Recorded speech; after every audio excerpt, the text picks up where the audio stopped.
Casa de Oração. Dia 13. Desfrute deste tempo e aprenda um pouco mais sobre a oração coletiva. Que o Senhor te abençoe abundantemente durante este período. Outra história brilhante que lembro bem é a de Ellen Rasmussen.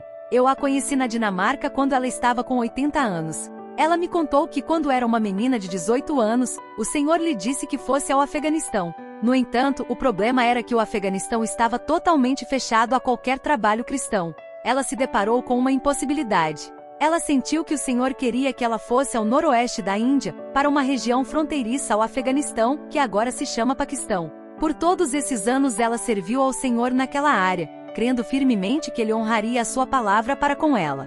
A missão em que ela servia ao Senhor estabelecia uma condição clara de que, quando seus obreiros chegassem aos 65 anos, precisavam aposentar-se. Ellen Rasmussen sentiu que não podia voltar à Dinamarca sem executar a comissão que o Senhor lhe dera. Assim, ela alugou um quarto naquela região e prosseguiu no seu trabalho de vigiar e orar, continuando a interceder pelo Afeganistão. Quando atingiu os 80 anos, certo dia um homem bateu na porta da sua casa. Ao atender, ali estava um homem vestido à moda afegã, sem dúvida nenhuma da classe governante. Ele disse: "Você é Ellen Rasmussen?" "Sim", ela replicou, "sou eu." "Você é enfermeira especialista em problemas de visão?"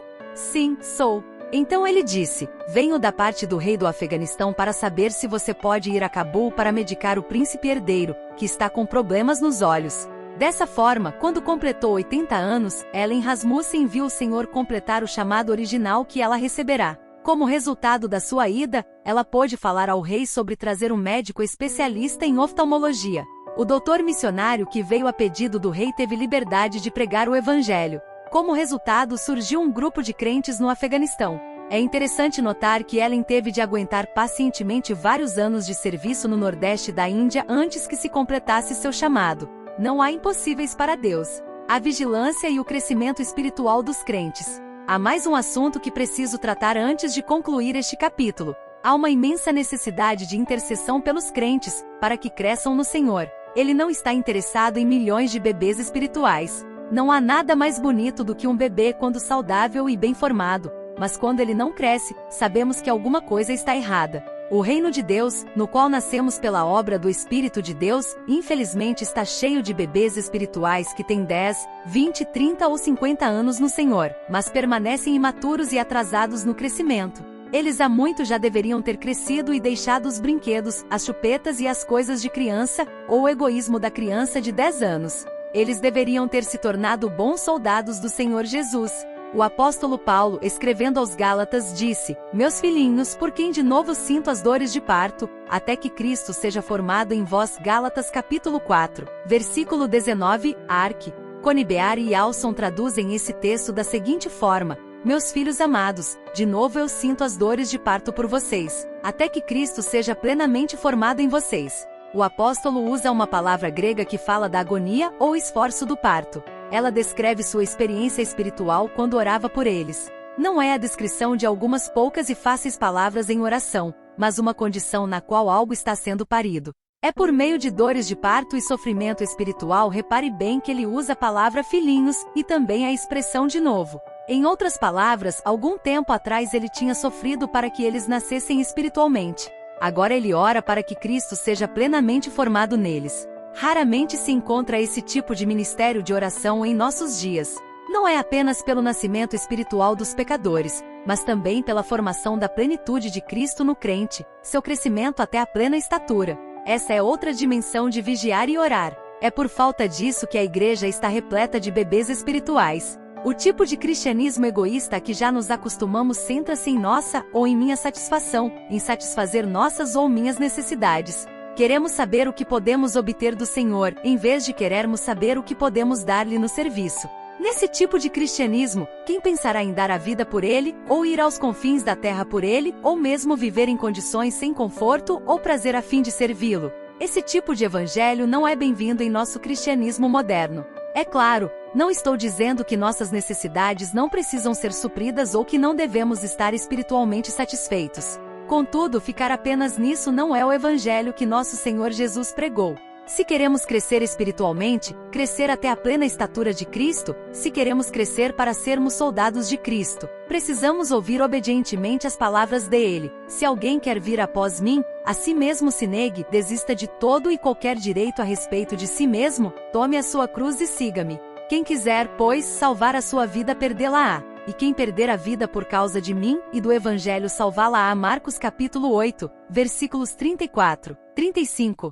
Com esse tipo de cristianismo não acharemos nunca crentes que, chamados por Deus, se darão a si mesmos a Ele e receberão do Espírito Santo encargos para o pleno crescimento espiritual de outros filhos de Deus mais novos. Esses encargos trarão consigo uma espécie de dor de parto. Como muitos de nós são gratos por crentes velhos que, quando fomos salvos, sem que tivéssemos conhecimento do assunto, sofreram as dores de parto por trás dos bastidores. Eles sofreram para que fossemos guardados dos poderes das trevas, da sedução do mundo, e para que experimentássemos um crescimento até a plena maturidade. Não é somente da oração trabalhosa de parto que precisamos, mas também de uma vigilância perceptiva e amorosa. Os bebês espirituais não precisam de legalismo áspero e impessoal, nem de uma atitude ou espírito críticos, mas de cuidado amoroso. Não há muitos obreiros cristãos que se abrem ao Espírito Santo para esse tipo de encargo ser formado dentro deles. O Senhor mostrou esse tipo de cuidado amoroso em favor de Pedro. Com certeza, ele tinha vigiado e mesmo intercedido por ele. Simão, Simão, eis que Satanás vos reclamou para vos peneirar como trigo. Eu, porém, roguei por ti para que a tua fé não desfaleça. Tu, pois, quando te converteres, fortalece os teus irmãos. Lucas capítulo 22, versículos 31, 32. Por causa da intercessão de Jesus, o Senhor obteve o trigo, e Satanás ficou apenas com as cascas. Esse é o tipo de intercessão que surge quando se vigia e ora. Pela falta desse tipo de intercessão é que temos tantos bebês na Igreja de Deus. Esse ministério de dores de parto será sempre bem-sucedido, uma vez que foi concebido pelo Espírito Santo. Ele partiu do Senhor Jesus entronizado, por meio do Espírito Santo, manifestando-se em crentes dispostos e comprometidos. Ele terminará no trono de Deus. Os que com lágrimas semeiam, com júbilo ceifarão. Quem sai andando e chorando, enquanto semeia, voltará com júbilo, trazendo os seus feixes. Salmos capítulo 126, versículos 5, 6. O conde Zinzendor e os irmãos morávios. Quando Nicolas, o conde Zinzendor, foi salvo ainda jovem, começou a ser escrito um dos capítulos mais brilhantes da história da Igreja e da obra de Deus. Ele foi a um museu, onde viu um quadro de Cristo crucificado.